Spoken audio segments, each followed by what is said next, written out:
So, Don, you've been in real estate now for how long?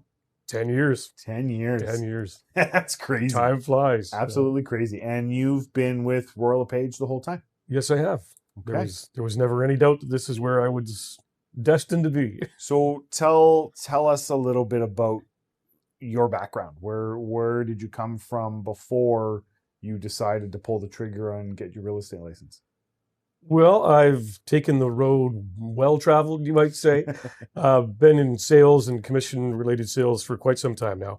I started out as a broadcaster. I was in broadcasting for over 20 years. Then I sold radio as a salesperson. I sold life insurance. I sold cars, and then I landed in real estate. Um, Kind of by accident. I always thought it was an interesting career. But I actually sold Andrew, who's the broker of record here, some advertising when I was in radio. And we hit it off, and he said, you should consider real estate. So we kept in touch. And when I felt I was ready, this is where I landed. What you've been doing it for 10 years. Any big highlights that you can think about that you look back and say, I'm so incredibly proud I made the decision to switch, or what were some of the challenges making that decision and getting started in the business? It's always a little scary when you go into something you've never done, especially when it's 100% commission, right? But as I mentioned, I had some experience with commission-based sales before, so it wasn't quite as terrifying. I did come into it as a full-time realtor, meaning I didn't have any other occupation at the time, and still don't, and never will. To me, it is a full-time job if you're doing it properly, and you need to be available practically 24/7 for your clients. And I think it's hard to do that if you have a side gig, shall we say. Okay. So 10 years now, you've got a lot of transactions under your belt. You've helped so many people either sell their home or find a new home for themselves. I'm sure you've seen a ton of different scenarios that you've had to work your clients through and help them through. The thing about real estate is that it's never the same from one sale or purchase to the next. There's always something that's a little different. Every client's needs are a little more specific or different than the next. And, you got to kind of work your way through that. Snow's on the ground, hopefully for not much longer. Hopefully this weather turns and things start to warm up now, but we're basically on the precipice of entering our spring real estate market. And, we know that as a market, we're low on listings. There's not a ton available for sale right now, which creates challenges for buyers and opportunities for sellers, depending on what their plans are and what their needs are and what they're doing.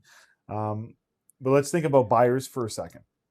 Not only, I'll be biased, that first best decision that client, that buyer can do is to pick up the phone and call Royal LePage, right? Or in this case, call you, right, Don?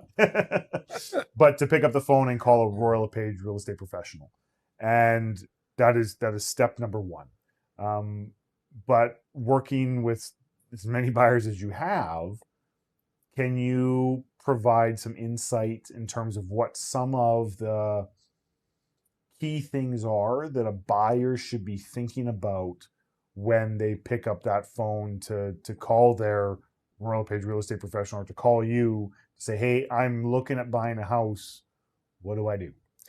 Well, first of all, I want to back up to your step one. I believe step 1 and 2 depends on the person, depends on the urgency. And what I'm talking about is getting pre-qualified. Sometimes it's better to do that before you even talk to a realtor. Talk to your bank first, your lender, your mortgage broker, whatever you choose to use, and get a solid qualification. And I don't mean the online app, because those things are good for a rough idea, but they're not really a hard pre-qualification for a mortgage. So do that. If you want to talk to your realtor first or choose a realtor first, that's absolutely fantastic. They may be able to recommend the right lender for you based on your needs, based on a quick synopsis of your credit, your income, that kind of thing. Although the realtors really don't like to get into that. We like to push you in the right direction to the proper professional.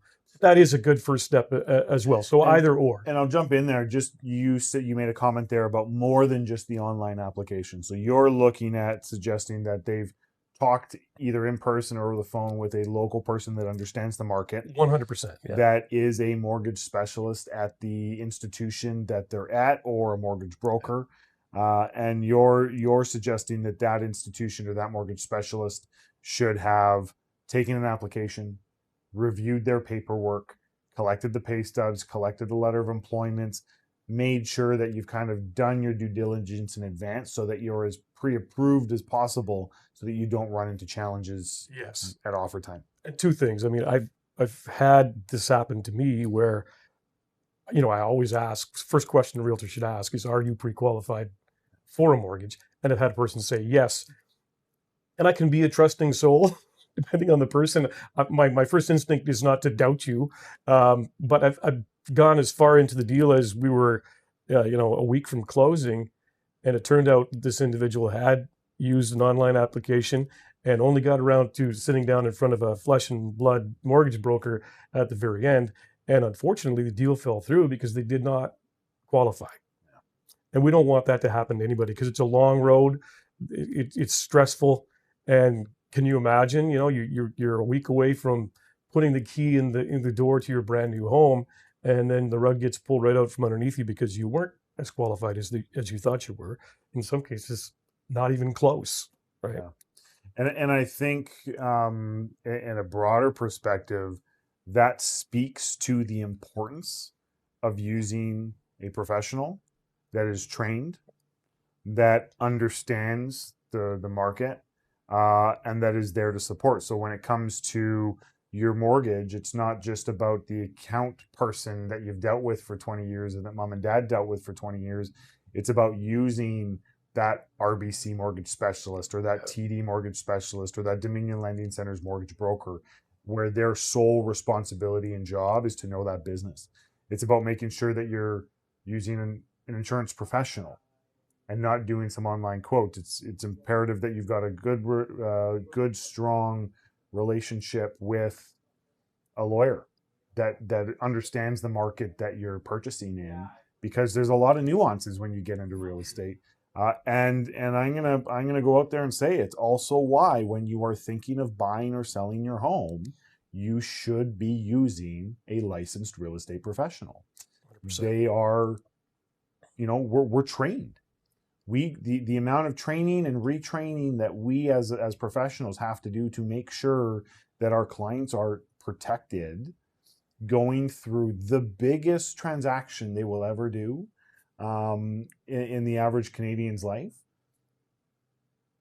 It's important to use somebody that knows what they're doing, and understands all of the nuances and steps that are involved. It's funny, protection is a huge factor. And I've spoken with a couple of real estate lawyers through the years, and they just shake their head. I asked them point blank, I said, what percentage of deals that go bad are ones that a realtor is not involved? And it's by far the highest number, like into the 90% range, right? Which doesn't surprise us because we know all the pitfalls and potholes along the way. And people go in with a cavalier attitude sometimes. There's lots of intelligent people out there. And do you have a right to operate privately, buying or selling your home? Of course you do. Is it the wisest decision? Well, as you mentioned, we'd like to think not. And we've seen scenarios where it turned into a disaster because someone tried to go it on their own. And that's not just not using a realtor, but the lawyer. You touched on the lawyer. Equally as important that person is a specialist. You can't just go to any old lawyer. Well, you can, but you should not. You should go to a lawyer who deals in real estate. They may have several things that they deal in, but real estate really needs to be one. Because, would you like your real estate lawyer to try your murder case? Probably not. And vice versa is just as applicable, I think. No, and very valid point. So we kind of digressed there and jumped off on topic, but so, you talked about that first step for that buyer really being pre-qualification, working with that professional, getting that information, and then picking up that phone and calling their agent. So where do we go from there as a buyer? As a buyer, then, once you sit down with that agent, you'll go through a process of being represented formally by that real estate agent. Um, but before you sit down with the agent, have a good discussion. If you have a partner, or if you're buying solo, have a conversation with yourself and say, okay, what are my needs? What are my wants? Because it's not as cut and dry when you get into a market, especially you mentioned the inventory is low. Your dream home may not be available. It may not be available because it just doesn't exist at this point in time, or it may not be available because you can't afford what you've come up with as your dream home. So you have to come into it with a certain ability to compromise. And I'm not saying you should give up on all the things you want in a home, not at all. But you know what a good example is? A garage. A lot of people in this town, well, I have to have a garage. Well, do you have to have it? You want to have it. And if you get the right home, if all the other boxes are checked, but it doesn't have a garage, are you willing to compromise? Are you willing to say, well, there's room to build one, as long as the city will let me, right? Maybe I can hold off on that because you know what, this is a really amazing house. So yeah, be prepared to be a little bit open-minded with the process, especially in a market where there's such a low inventory. Okay. So you've had that conversation with yourself. You've got a better understanding of what you want and need in a home and where some of that flexibility might be depending on what's available in the market. Now what happens? Now we build a search profile. So you're going to give me your criteria. We're not going to get into the minutia of it. I want this Leave many. it a little open-ended. Leave it a little open-ended. That garage was a great example, but you can get into finer detail on the search profile setup if you want to. I always tell people, we're going to put in your basic criteria. How many bathrooms? Those must-haves. You want to have, does it need to be a 2-story? Would you prefer a core floor? Those kinds, the big stuff. And we input it into a program that then sends people those listings, the listings that fit their specific criteria. So it declutters the process a little bit, allows you to zoom in on only homes that you might consider going to see. Okay. Then I always encourage my buyers to do a drive-by before they instruct me to set up an appointment to view that home. Do a drive-by, make sure it's not next to a house that, has 10 vehicles in the front yard. I like to say mobile stuff in the front yard and a home that's mobile and then stuff that's not in the front yard. But you know what I mean? There's surprises in every neighborhood, and you don't want to be located next to a disaster. So once you drive by, do a quick look around. Don't go onto the property. That's called trespassing. But call me then and say, yeah, you know what? We would like to go in. Then we'll go have a look at the home. And if you can feel yourself being happy in that home, we'll talk about putting in an offer.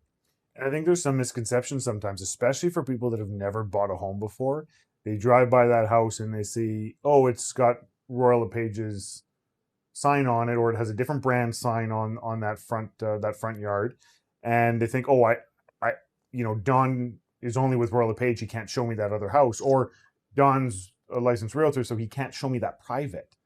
And I think it's important to understand that it doesn't matter who's listed that property.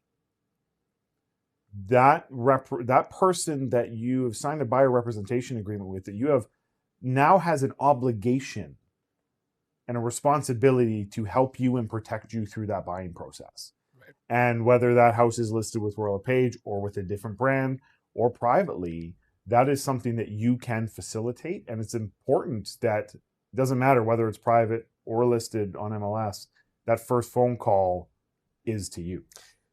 Really excellent point. And you know what? When I sit down with my buyer for the first time, we call it the first time buyer meeting. That's one of the things that I really emphasize. It all flows through me. Once I'm your guy, let it all through me. Let me take that weight off your shoulder. Too many people don't understand that once you entered into a buyer representation agreement, you shouldn't be talking to you shouldn't be talking to another realtor. Yeah. And that realtor should not be talking to you, especially if they know. Yeah, because they're not under contract. Exactly. Their responsibility is not to you as the client. Their responsibility might be to their seller as the listing name. But it's amazing how many people will not understand that and end up calling the listing agent, even going as far as setting up an appointment. And the listing agent shows up. I found out on the doorstep several times as I'm putting the key in the door, oh, so-and-so couldn't be. I'm like, pardon? And then as a realtor, finding out that that person is represented, I have to stop. I have to take the key out of the door and say, I'm really sorry. I you're represented. You're going to have to get your realtor to take you through the home. And people don't necessarily understand that, but that representation agreement is designed to create a contractual obligation between the realtor and the client, so that that information, those conversations, that work that is being done on behalf of that buyer is protected. Yes. And that agent is representing the buyer's best interest when going through those processes. And there's reasons why that process exists. And it's reasons like that are designed to protect you as a consumer and make sure that you're getting the most efficient and effective information to help you with that buying process. But that contractual agreement needs to be in place to create that relationship that allows for that professional to step in and provide you the advice you need to go through that process. Do you ever have a buyer say to you, or a prospective buyer say to you, oh, I don't want to lock myself in with one agent? That one always makes me laugh. And I always wonder where, who's talking in their ear that gives them this idea. I'll look at them and say, why? Why wouldn't you want to lock in with one realtor? I don't care if it's me or not. You should. And then they go, well, why? What? For the reasons you just stated, because then I'm going to look after everything for you. I'm going to set up all your viewings. I can get you into any home, no matter whose listing it is. And I'm on your side. And I'm exclusively on your side. And you're going to get to know the client. You're going to get to know their needs, their situation, what is motivating them through this whole process. If you think about it, as a Canadian, we have the benefit of having physicians. I don't want to have to jump to 15 different physicians and not everybody know the different backgrounds of what's going on in my medical history. The same concept applies. You want to deal with a dedicated person that knows what is going on in your world and can provide you with the proper advice, as opposed to going... It's exhausting. Yeah. It's exhausting to do it on your own, and things will get missed because, oh, I thought I told you that. No, you told that other person that. Whereas if you're dealing with one person, they're going to keep track of all this stuff. That's their job. Yeah. So we've got that relationship. We've got that buyer representation agreement. Now we're moving on. We're house hunting. We look at one and we find the perfect house. We look at 15 houses and we find the perfect house. Everybody's different depending on your needs, but also the market is going to dictate a little bit how long that takes. You get to a point you're now going to put pen to paper and you're going to write that offer. So what's the conversation you're having with that buyer? Well, in this market, one of the first things you're going to find out is, are there multiple offers? And quite a lot of the time in certain price ranges, there still are. So we need to know that, because that's going to affect our strategy going forward. Let's assume that there are multiple offers. We want to know how many.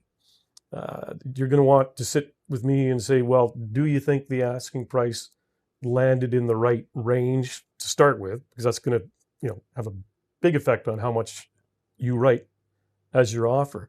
So we're going to say, yes, it's in a fair market value range that it's listed. There's 5 other offers. So now you're really relying on my experience and my observation of the market from day to day, week to week, month to month, because I know, and sometimes to a scary close number, what that house is probably going to go for based on the number of offers, based on, the neighborhood and everything else. Is it a guess? I suppose technically, but it's a very educated guess because of all the factors I just stated. Well, there was a house just like this one, earlier this week or last week that went for this, and it had X number of offers. I have that data. So I can say, I'm pretty sure it's going to take this to get you in the conversation, to get you close. And then it's your choice. And hopefully I've earned enough trust at that point that they take my word for it. If they don't, that's fine. And that has happened. I don't like to say I told you so, and I don't, because it's rude. But but sometimes I go, well, that is the number that I told you to write. It's you know, it is a process of learning for the buyer that's going through the, especially if they're new to this. And in reality, if even if you've purchased a home previously, if you purchased a home 10 years ago, the market today is different than 10 years ago. So Okay. the rules are different, the legislation's different, the market is different. So, you know, it really does come down to building trust with the person that you're working with. And that's why working with one person, dedicated agent to you, matters so much. You know, and I've spoken about this before. Trust in this business is not a tagline. It's not something you put up on a billboard. It's not something that, you know, you just say. It's earned. And it's earned through experience, and it's earned through the relationship that you're building, in your case, with that buyer. And that trust, along with not only the research that you do in the background to help determine, you know, what do we think this house might sell for, what do we think it might actually be worth, and what do we think you're comfortable going to in terms of purchase price, and then having that dialogue and that conversation, that trust that exists with the Royal LePage brand and you as a real estate agent, helps make that process for that buyer as stress free as, you know, maybe it's not the right word, but managed. The whole process has to be managed from start to finish, and it go as smoothly as possible. And sometimes you won't be successful on an offer, and that's okay. You know, you got to shake it off, you know, and you keep looking, and you keep at it, and it will stick eventually for that buyer. And at the end of the day, when it does stick, it's probably what was meant to be at the end of the day anyways. But that trust that you build, that you have with your clients, is, one, it's phenomenal to see you and work and do what you do this past decade. You're great at what you do, but that trust with the client, um, both ways, helps that process be successful.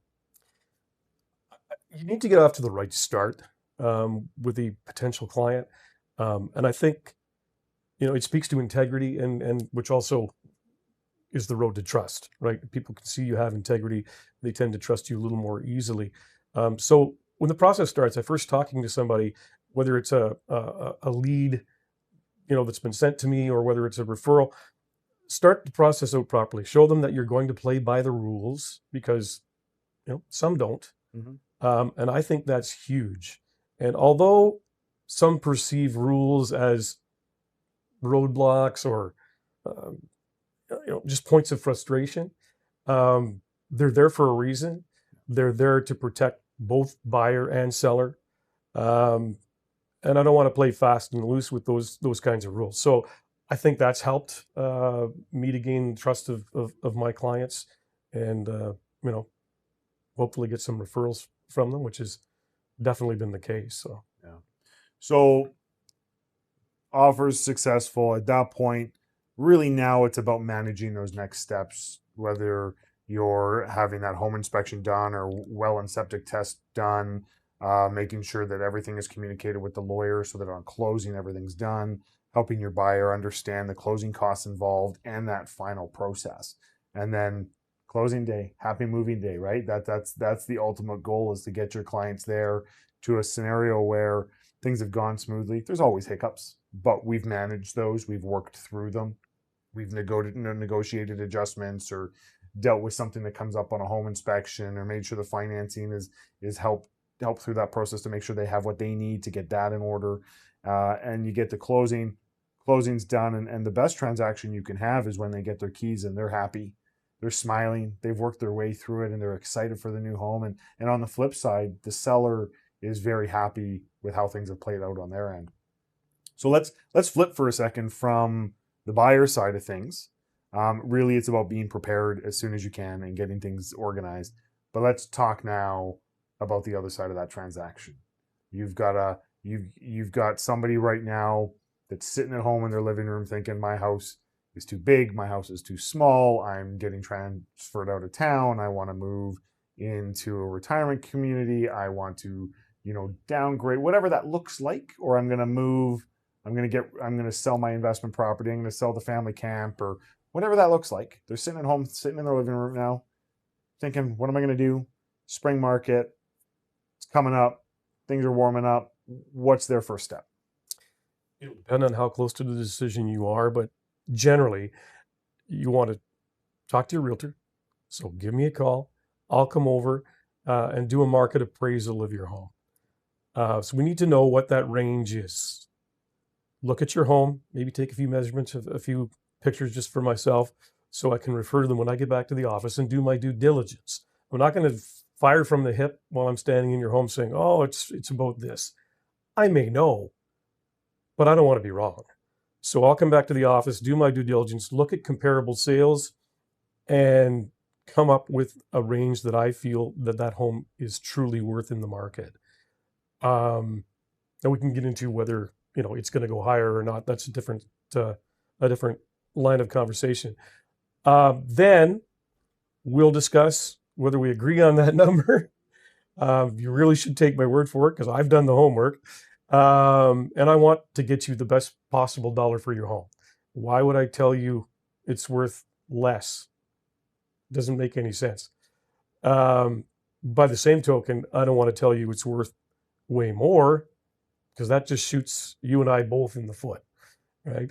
You don't want a house sitting there for weeks and weeks in a market like this where it should be sold in a week, because people tend to wonder what's wrong with that house instead of, oh, maybe it was priced inappropriately.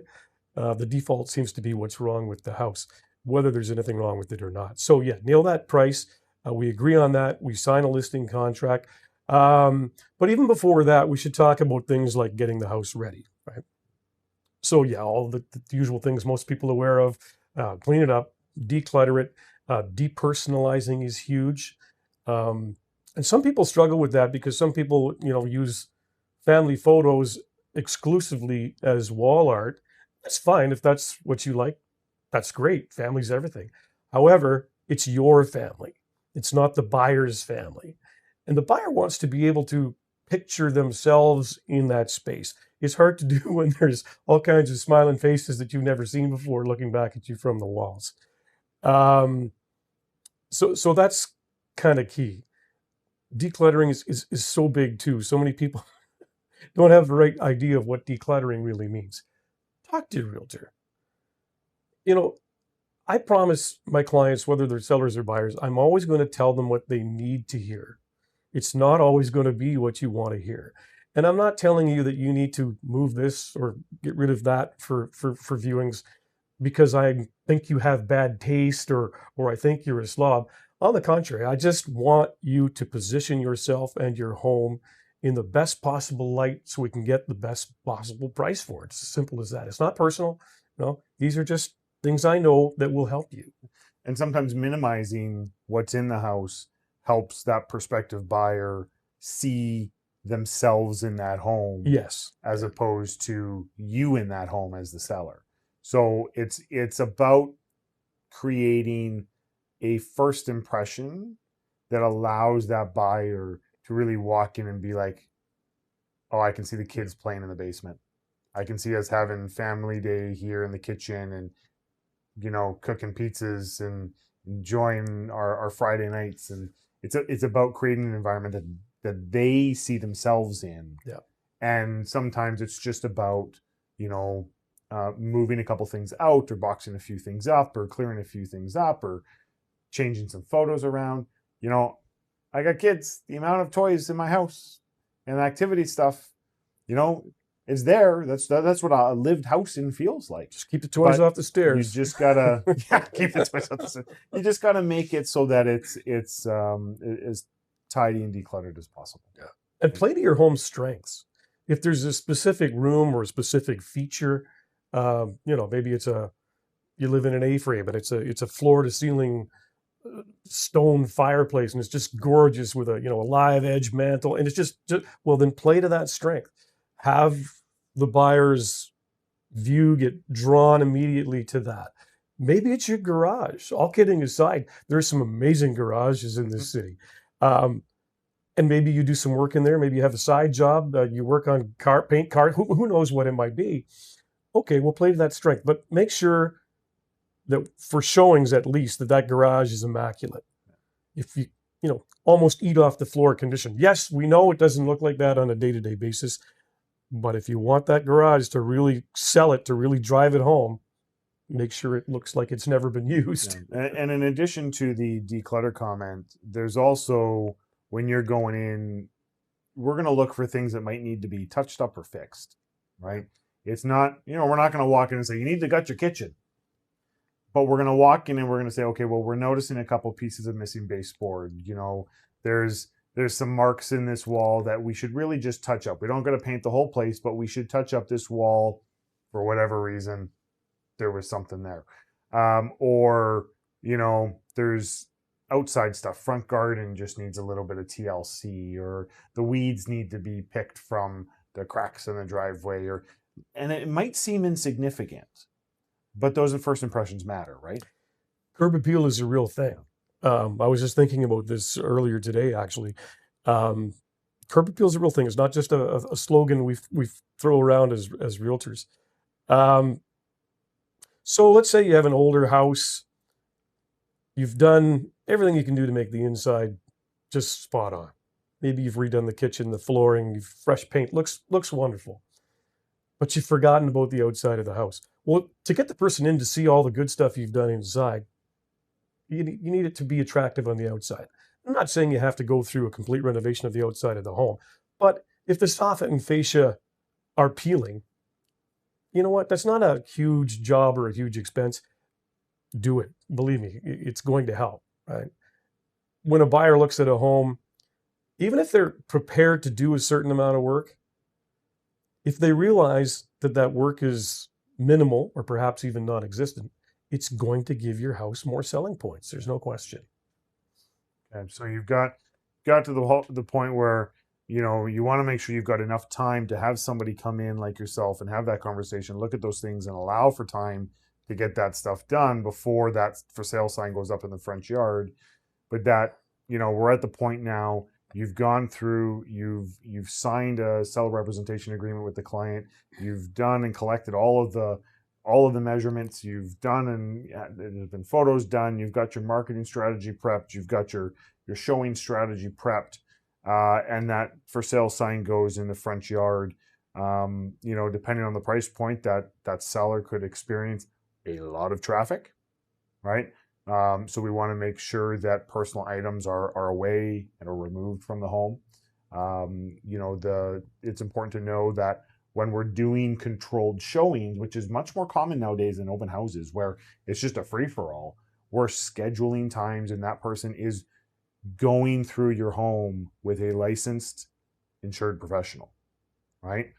We know who's going through that home, and we're not just allowing 20 people in all at once, because it's your home. It's still your home, and we want to be respectful of that. And a controlled showing process really allows us to manage that much more effective than a crazy open house with 70 people through. But now you've gone through that showing process, you've worked with them, and you're presenting offers. If depending on the circumstances, the price point, it all plays into the number of offers you might get. If you're getting multiple offers, explain to me what that process is when you're sitting down with the client. Well, if you're getting multiple offers, a lot of people think it's as simple as you just take the one with the most money. And although that might be the end result, there's a process you need to go through first. What do they want for a closing date? If this doesn't play into your plans to move into your new home or to move out of town to your new job, that could be a big factor. What are their conditions? That's huge. Is there a home inspection? Is there an insurance condition? Is there a finance condition? And there could be any number of other conditions depending on what type of things are going on with that home. If it's rural as well, and septic inspection, those kinds of things. you need to understand that those conditions are there to protect the buyer, and that they're not trying to get out of the deal. They just want to make sure things are the way they appear to be, and they have that right. And that shouldn't make you discount that offer. But having said that, in a multiple offer situation, we are quite frequently seeing buyers leave key conditions out in order to make their offer stronger. So they realize their agents told them, this is probably the number that you're going to have to write, but they say, well, we can't. We're just not approved for a number that high. Is there anything else we could do? Could we leave the home inspection condition out? And it's absolutely your right to leave that condition out. Your realtor, if they're being honest with you, should advise you that it's not a great idea. But we are seeing quite a bit of that. So then, as the listing agent, I'm going to say to my seller, okay, well, there's these two offers, very similar, but one has a home inspection condition and one doesn't. Those are the types of conversations we're going to have. I'm not going to sit here and say there's the right answer is not the same for you as it might be for somebody else. And I should have a good idea of whether it's the right answer for you or not based on the relationship that we've built. So yeah, there's no cut and dried solution when you get into multiple offers. It's not as simple as the highest number takes it. And I've seen many people, believe it or not, who have let the house go to a number that was not second, maybe third in line, for very personal reasons. Every seller is motivated differently, right? You may need every penny from that home. You may be pretty well off and have no one to leave it to. And you saw something you liked in this new couple, young couple. Maybe she's expecting, they want to make this the home they raise their children in. And maybe they've even written a personal letter to go along with the offer. From a strictly business perspective, I try to tell my sellers, don't be too sucked in by that. But if that's what motivates you, if that's what inspires you to say, no, I choose this person to be the buyer of my home, then that's your prerogative. As a seller, it's your choice to choose the offer that you want if you've received multiple offers. And it's imperative to have those conversations with your listing agent and walk through the pros and cons of everything that's in each offer. Talk about what matters. It's not like anything in this business. You rush it, you run into problems. And it happens all of the time, whether you're on the buyer side or whether you're on the seller side. You want somebody that is not there to push that deal across the finish line representing you. You want somebody that is genuinely taking the time to, respect that trust that they've earned and walk you through that decision and help you understand the different scenarios, the pros and cons, so that when you're making a decision on which offer to accept, or on the buyer side, what offer to make and at what price point and what conditions, that you're doing so in an informed manner. Because we have seen so many times, and now it happens probably more often than not, we see it on privates as well, where they're completely uninformed of the process. And they, accepted an offer that had no financing condition or had no home inspection condition because they're like, oh, cash deal. And then all of a sudden, 2 weeks before closing, you find out, well, what do you mean you need a mortgage? I thought it was a cash deal. What do you mean there's an appraisal happening? What do you mean that you can't get approved because of your job being, you just switched jobs, or you didn't realize the closing costs because you weren't advised of them? Things fall apart. Conditions are there to protect. But working, whether you're on the buyer side or the seller side, working with that licensed professional that not only has, that carries the license, that is held to a higher standard, that is being held accountable for their actions, and two, has the education and that knowledge.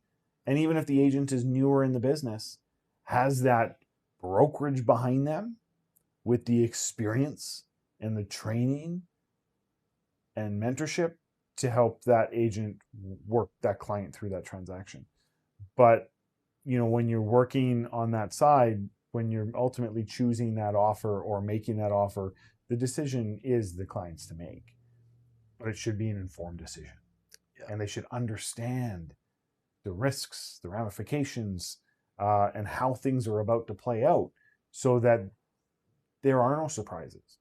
Or you do a home inspection and you find something, you can work through those things. There's no perfect house. Are you kidding? Unless you're building brand spanking new, even in that case, there's always something that comes up in the construction that's a little off or a little different, or the paint color is a little different than you thought it was going to be on the wall because of the way the light came through the window. There's always something. There's no perfect home. But conditions, that advice from the realtor can really change that experience for the better, and not having it can change it for the worse. Oh, absolutely. And just backtrack a little bit there about the end of the deal. You've presented these offers, and they're going to make a decision. You're right. You can't rush that, because you can destroy all that confidence that you've built during the course of this process, this relationship. You can destroy it if you give them bad advice or rush it at the last second, because this is what we've been driving towards in the whole process. And if you mess up the very end, well, all the rest was for naught, right? So make sure that they are informed 100%. And you may have a bias as an agent. We're all human. We may think, well, I think this is the best offer for you. And based on the information they've given you, you may have come to that decision logically, but maybe there's a piece that you didn't get, that they didn't share. So, have your ears on for sure. As a realtor, you have to have your ears on all the time. Your best quality should be your listening skills, right? Because people will change course during the process numerous times. Not everyone, but many do. And you need to listen to those changes, because it might affect strategy. It might affect, how much you're going to put down as an offer if you're representing the buyer, or how much the seller's really willing to accept. You need to be listening for those changes at all times, so you can stay on the same page. Because when a realtor and their client are not on the same page, it's a recipe for disaster. Yeah. I'm Nathan Lawrence, managing partner and realtor here at Royal LePage, and just had a great conversation here with Don Hickey, one of our amazing real estate agents here at Royal LePage as well. So Don, thank you for your time today.